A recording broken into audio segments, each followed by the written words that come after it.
Hello everyone, good morning. Welcome back to my new video.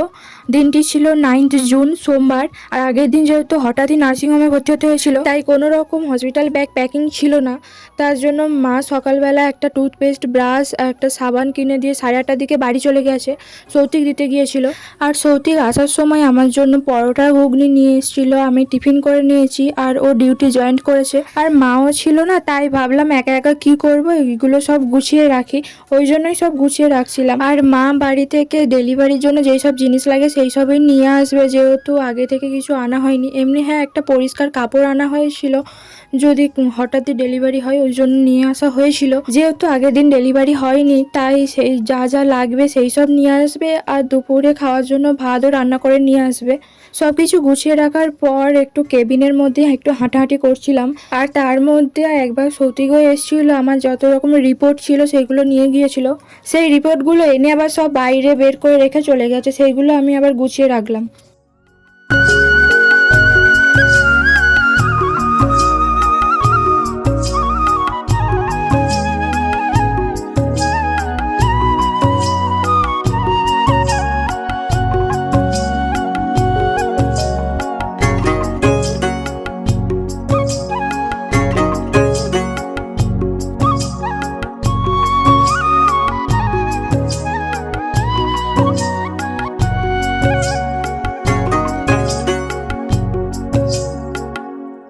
রিপোর্টগুলো গুছিয়ে রাখার পর একটু রেস্ট নিচ্ছিলাম, তার মধ্যে মাও চলে এসছে।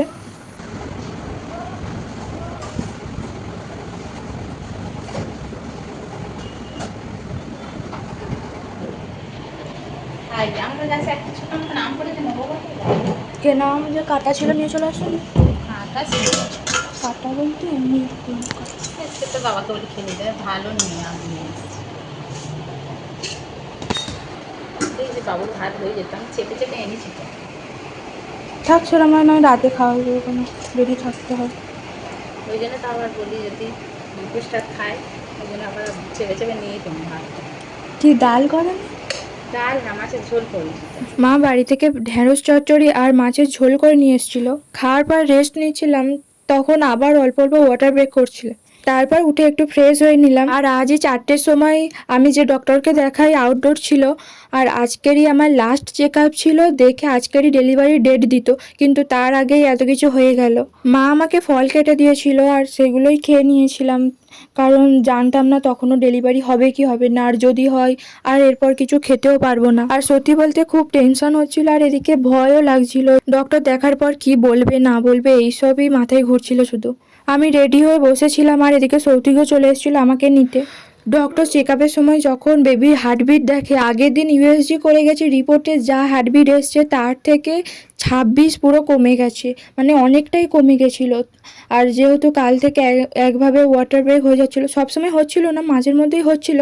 আর আগে থেকে যেহেতু আমার একটা প্রবলেম ছিল, তো ওই জন্য ডক্টর বললো যে বেশি রিস্ক নেওয়ার দরকার নেই, তো আজকেরই ডেলিভারি করে দেব। আর তার কিছুক্ষণ পরেই আমাকে ওটি ড্রেস পরিয়ে সেলাইন দিয়ে রেডি করে দিয়েছে। আর সেলাইনটা প্রথম দিকে একটু বাড়িয়ে দিয়েছিল, মানে স্পিডে পড়ছিল, সেটা কমিয়ে নেওয়ার দায়িত্ব আমাকেই দিয়ে গেছে। না, সবার ক্ষেত্রেই দেয় না, আমাকেই শুধু বলেছিল, তাই নিজেই কমিয়ে নিলাম। কাল রাত থেকে তো 2-3টে ইঞ্জেকশন নেওয়া হয়ে গেছে। আর সেলাইন দেওয়ার পর তো এখানে 4টে সিরিঞ্জ আছে, এর আগেও 2-3টে দেওয়া হয়ে গেছে। তারপর ওটিতে নিয়ে চলে গিয়েছিল, আর সেসব ভিডিও নেই, কারণ আমার ভিডিও করে দেওয়ার মতন তেমন কেউ ছিল না। আর হ্যাঁ, আমার কিন্তু ছেলে হয়েছে। তারপর এই তো মা ছেলেকে নিয়ে বসে আছে আর আমাকে বেডে দিয়ে দিয়েছে। সত্যি আমি খুবই লাকি, কারণ ওটির মধ্যেও আমি আমার হাজব্যান্ডকে পেয়েছি। আর এটা তো সব মেয়েরাই চায় যে ওই সময় নিজের হাজব্যান্ড পাশে থাকুক, কিন্তু সবার ক্ষেত্রে তো সেটা সম্ভব হয়ে ওঠে না। আর আমাকে বেডে দেওয়ার পরেও সারা রাত আমার পায়ের কাছে বসেছিল, যে আমার কিছু অসুবিধা হচ্ছে কি না হচ্ছে সেই সব দেখছিল। আর জানি না ওই দিন রাতে আমার কি হয়েছিল, সারা রাত জেগেছিলাম, অনেকবার ঘুমানোর চেষ্টা করেছি কিন্তু ঘুমিয়ে আসছিল না। আর মাঝরাতে তো ছেলে পটি করে দিয়েছে, তার দিদুন আর পাপা মিলে এখন পরিষ্কার করে দিচ্ছে। এটা তার পরের দিন সকালে।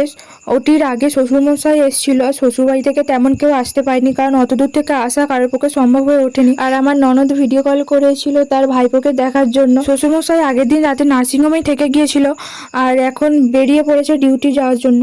আর তার কিছুক্ষণ পরেই প্যাম্পাসের একটা বক্স আর একটা জনসনের সেট নার্সিংহোম থেকে দিয়েছিল, এটা সবাইকেই দেয় ডেলিভারির পরের দিন। আর একটা কি দিল?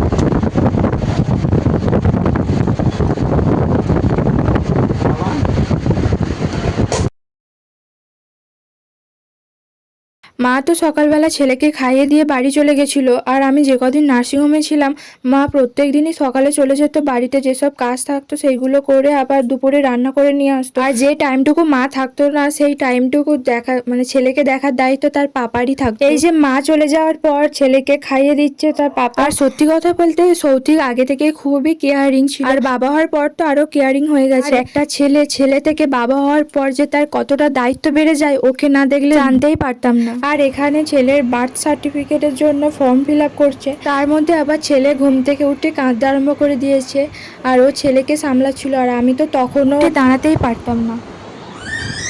তুমি তুললে ঠান্ডাটা কোনো বেশি হয় কেন শুনি ও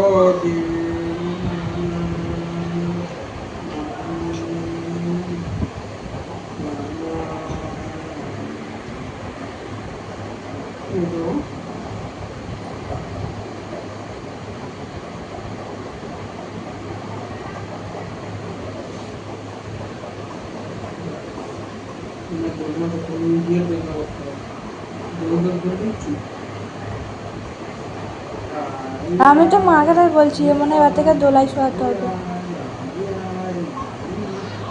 ও কি হয়েছে